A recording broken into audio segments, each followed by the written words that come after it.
Қайырлы күн достар, менің атым Азиза, менің арнама қош келдіңіздер. Сіздерге бүгін ауызда ерейтін керемет муравейник рецептімен бөлісемін. Жасалуы оңай, дайындап көрсеңіздер болады. Алдымен бөлме температурасындағы майдың үстіне қантымызды және де қаймағымызды саламыз. Мен көбіне муравейникті маргарин арқылы жасап жүрдім. Осы жолы қаймақпен және де осында 82,5% маймен және қант қосып арқылы жасадым. Өте керемет болып шықты. Енді осы рецептпен үнемі жасайтын боламын. Ауызда ериді және де өте жұп-жұмсақ болып шығады. Осылай қамырымызды дайындап алып, екіге бөліп, енді осы қамырымыз қайтқанша морозильникке 30-40 минут шамасында салып қоямыз.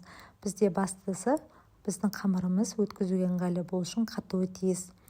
Қатқаннан кейін енді қамырымызды үкіштен, яғни теркадан үлкен бөлігімен өткізіп алатын боламыз.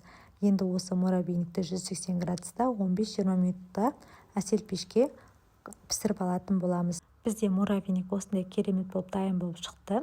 Енді мен оның үстіне макты қостым.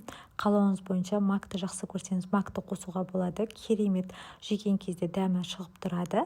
Және де оның үстіне осындай вареный сгущенка қойылтылған сүт қостым.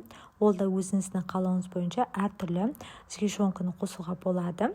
Енді осы сгущенкамызды қосып, жаңағы муравейнигіміз жақсы сіну үшін жақсылап тұрып, араластырып дайындап алатын боламыз. Енді формаларына келетін болсақ, әртүрлі қылып жасауға болады. Мен қонаққа қоюға, оларға ұстауға ыңғайлы болу үшін осындай формаға салып шықтым.